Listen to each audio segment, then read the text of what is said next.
Estamos aqui com a doutora Maria Isabel Achatz. Ela é coordenadora do Departamento de Oncogenética, né, do Hospital Sírio-Libanês. Muito obrigado por você estar aqui.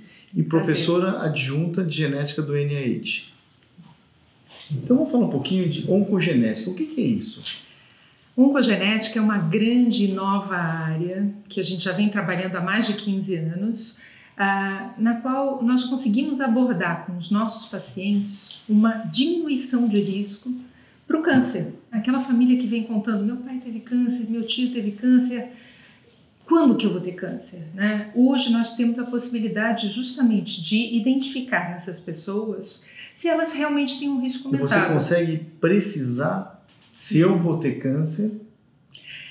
A questão toda vamos separar duas coisas. Nem todo mundo deve fazer uma avaliação oncogenética. Isso, porque cria um pânico. Não, cria um pânico, não é verdade. Só quem teve câncer ou então que tem uma história de câncer na família. Então nós estamos falando, por exemplo, de pessoas que vêm contando, minha mãe teve câncer de mama com 35 anos. Isso é habitual? Não é habitual. Então nós temos que investigar se todos os funcionamentos do organismo em relação à proteção contra tumores estão funcionando. Se nós formos pensar no nosso código genético como uma sequência de 3 bilhões de letrinhas, e dentre essas letrinhas nós temos áreas de grande interesse, que são genes de supressão tumoral e de reparo do DNA. Eles têm proteínas que são produzidas e que vão identificar células que estejam se transformando no nosso organismo e vão parar essas células, impedindo que os tumores continuem.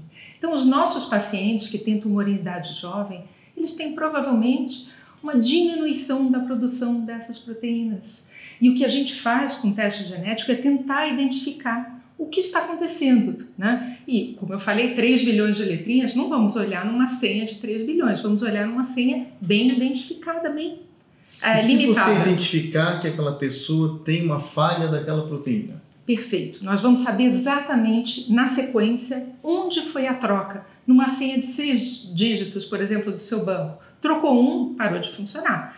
Então, nesse nosso paciente, a gente vai identificar qual é a letrinha que está trocada no DNA dele. E aí, encontrando, vamos poder olhar não só nos familiares, nos filhos. Né? A primeira pergunta, a mulher que teve câncer de mama com 35 anos, minha filha vai ter câncer de mama? Então, a ideia é, vamos tentar olhar na filha e ver se ela herdou essa alteração ou não. E se ela não herdou, ok, a filha fica tranquila. Vai para casa, a filha... Mas se eu sou a filha que fala que eu herdei, eu fico doido. De jeito nenhum, ao contrário. Nós temos protocolos de acompanhamento. O que são esses protocolos? São exames bem direcionados que começam geralmente numa idade muito mais jovem e que vão nos permitir... Uma mamografia, no caso do câncer de mama, ultrassom de mama. Ressonância de mama, exato. Quer dizer, uma coisa muito mais sofisticada, muito antes de eu sequer ter a doença. E muito mais simples até. A gente pode pensar até no autoexame da mama, que vai começar numa mulher de 20 anos de idade, né? E vai ter indicação sim.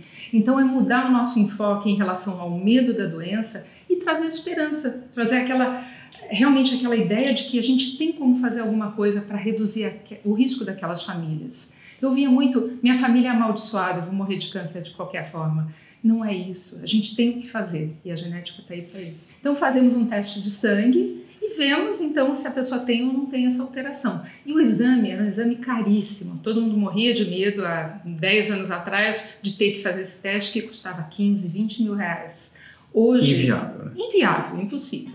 Hoje nós temos 2 grandes inovações. A primeira, a patente dos principais genes caiu, então a gente teve uma queda no preço e hoje fica por menos de 2 mil reais. Que também é um exame caro, né? Que é caro, mas temos convênio ainda... cobre? Perfeito. Nós conseguimos ao longo desses anos, junto com a ANS, incluir no rol dos exames. Então, se você tem uma história típica e já teve câncer, nós conseguimos fazer pelo convênio, desde que seja solicitado por um médico geneticista, oncogeneticista. Então, perfeito. Então, quer dizer, hoje a população tem mais acesso a esse tipo de exame, que, de novo, ver se eu entendi, vai ser muito importante para a prevenção. Exatamente. É isso, quer dizer, vai saber, eu tenho tendência a ter câncer, não quer dizer que a mulher que faça o exame não tenha tendência, que não vai se cuidar. Exato. Vai ter que fazer. Mas agora, se eu tenho uma tendência na minha genética, eu vou me cuidar muito mais. Então, eu agradeço, doutora Maria Isabel, Obrigada, por essa exposição aí sobre oncogenética.